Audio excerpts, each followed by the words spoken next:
सबसे पहले news desk के दर्शकों को मेरी तरफ से हरियाणा दिवस की शुभकामनाएं।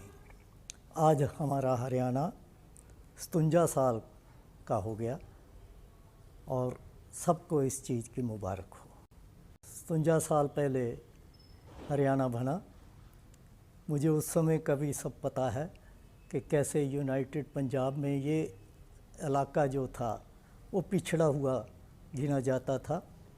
तो हरियाणा बनने के बाद हर फील्ड में, चाहे वो इंडस्ट्री है, एजुकेशन है या एग्रीकल्चर है, उसमें बहुत तरक्की हुई है। और ये तरक्की जो है वो, अगर मैं ये कहूँ, जनता, जनप्रतिनिधि, अधिकारी, कर्मचारियों की मेहनत का नतीजा है तो ये गलत नहीं होगा। इन सब ने अपनी लगन से आज हरियाणा को उस लेवल पे ले आए हैं कि कई फील्ड में वो पंजाब से आगे है।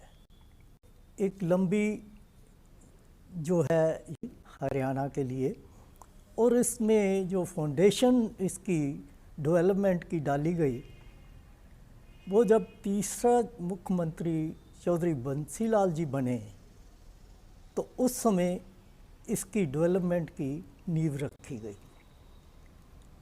और वो एक बात मुझे याद आ रही है, जो कि एक दफ़ा चौधरी बंसी लाल जी जब वो तीसरी दफ़ा मुख्यमंत्री हरियाणा के बने तो कुरुक्षेत्र यूनिवर्सिटी की हॉलीडे होम की इनॉग्रेशन करने के लिए शिमला गए हुए थे। तो वापसी पे मैं उनके साथ उन्हीं की कार में जब आ रहा था तो उन्होंने मुझे एक पुल घग्गर के ऊपर जो बना हुआ था वो दिखाते हुए, जो साहा रोड की तरफ जाता है, तो उन्होंने उस पुल की एक कहानी बताई जो मैं आज आप सबको सुनाना चाहता हूँ।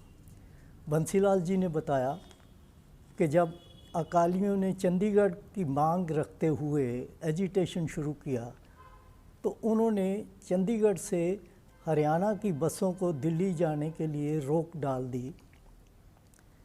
हरियाणा और चंडीगढ़ के बीच में कुछ पार्ट पंजाब का आता है, वहाँ अकालियों ने धरने दे दिए। तो जब ये हालात पैदा हुए तो वो उस समय की प्रधानमंत्री इंदिरा गांधी जी को मिलने के लिए गए और उन्होंने बताया कि मैडम, अगर एक पुल बना दिया जाए तो साहा नारायणगढ़ से होते हुए शाहबाद को एक छोटी लिंक रोड्स जाती हैं, मैं इनको जोड़ के तो अपना सारा जो ट्रैफिक है चंडीगढ़ से हरियाणा में से ही होता हुआ निकाल सकता हूँ। तो इंदिरा जी ने कहा कि करिए, लेकिन इसके लिए तो 3 साल कम से कम लग जाएंगे एक पुल को बनाने के लिए, क्योंकि उस समय कोई प्री फैब्रिकेटेड चीज़ें नहीं होती थी, बनाना पड़ता था। लेकिन बंसीलाल जी ने कहा कि मैडम, अगर आप एक वादा करें तो ये कार्य मैं 1 साल में कर सकता हूँ। तो उन्होंने कहा, ये क्या वादा बताइए। तो उन्होंने कहा, आपको उसकी फाउंडेशन स्टोन रखनी होगी और उसके बाद इनॉग्रेशन, अगर मैंने 12 महीने में उसको पूरा कर लिया तो इनॉग्रेशन भी आपको करनी पड़ेगी। इंदिरा जी ने कहा, इसकी कोई मुझे दिक्कत नहीं है, अगर आप 1 साल में 3 साल वाला काम कर सकते हैं तो मैं आऊँगी। तो जब बंसीलाल जी मुझे सुनाते हैं कि जब वो घर पहुँचे तो सुबह सुबह उन्होंने उस समय के PWD के चीफ इंजीनियर IC गुप्ता, बड़े फेमस इंजीनियर हुए हैं, उन्होंने हरियाणा में बहुत कार्य किया, उनको बुलाया और गुप्ता जी से कहा कि गुप्ता जी, घग्गर के ऊपर पुल बनना है, कितनी देर लगेगी? तो उन्होंने कहा, जी कम से कम 3 साल। तो बंसीलाल जी ने मुझे बताया कि मैंने उनको कहा, गुप्ता जी मुझे 1 साल में पुल चाहिए, अगर आप नहीं बना सकते तो मुझे कोई चीफ इंजीनियर दूसरा रखना पड़ेगा। तो वो थोड़ी देर एक तरफ होके सोचते रहे तो, और आके कहने लगे, सर मैं ये कार्य कर दूंगा, लेकिन एक शर्त है। उन्होंने कहा, वो शर्त क्या है? कि जी घग्गर में बहुत बड़े बड़े टावर जो हैं बिजली के, वो लगे हुए हैं जिससे बिजली हिमाचल से होके दिल्ली को जाती है। अरे उनको उखाड़ने में बड़ा समय लगेगा। जब वो उखड़ जाएं और उसके बाद मेरा 1 साल का जो पीरियड है उसको स्टार्ट किया जाए। मान गए। तो बंसीलाल जी ने अपने पीए को कहा कि अभी उस समय के बिजली बोर्ड के चेयरमैन थे प्रेमनाथ साहनी, वो भी बड़े फेमस आदमी थे, तो उनको बुलवाया और साहनी को बोला कि ऐसे ऐसे ये जो टावर हैं उनको हटाना है, तो कैसे होगा। उन्होंने कहा सर 6 महीने लग जाएंगे। फिर ना 6 महीने नहीं, गुप्ता मुझे ये पुल जो है 1 साल में बनाना है। साहनी जी ने कहा कि सर ये कार्य फिर तो मैं 15 दिन में निपटा सकता हूँ। तो कार्य शुरू हुआ। 12 महीने की भी बजाय वो 11 महीनों में पूरा हो गया। और जब वो इंदिरा जी को मिलने गए मुख्यमंत्री कि इंदिरा जी आपने इनॉग्रेशन करनी है, डेट दीजिए, तो वो हैरान हो गई।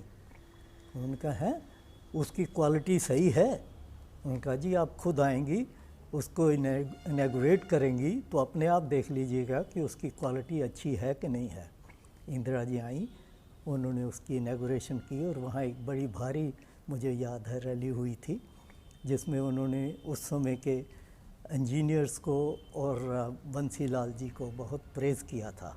बाद में यही 2 जो ऑफिसर थे, इन्होंने बड़ा योगदान दिया हरियाणा की डेवलपमेंट में। आईसी गुप्ता जी की वजह से, उनके एफर्ट से हर गांव जो था अगले कुछ सालों में लिंक रोड के साथ जोड़ा गया। और इसी प्रकार साहनी साहब के एफर्ट से हर गांव बिजली से जोड़ा गया। और जब आखिरला गांव करनाल के पास उचाना जोड़ा गया, तो उस समय भी उस समय की प्रधानमंत्री इंदिरा गांधी वहाँ तशरीफ़ लाई। और आज भी अगर आप वहाँ से जाएं करनाल की तरफ, तो जिस जगह अब नया बस स्टैंड है उसके पास ही वो टावर, जिसके उसका निशानी है, जिसके नीचे वो पत्थर लगा हुआ है कि आखिरला गांव किस तारीख को प्रधानमंत्री ने बिजली के साथ जोड़ा हरियाणा का। तो ये तो इतना ही। और बड़ी खुशी हो रही है कि आज हमारा हरियाणा देश भर में सबसे शांत और लोगों को खुशहाल करने में लगा हुआ है। आप सबका धन्यवाद। आज इतना ही।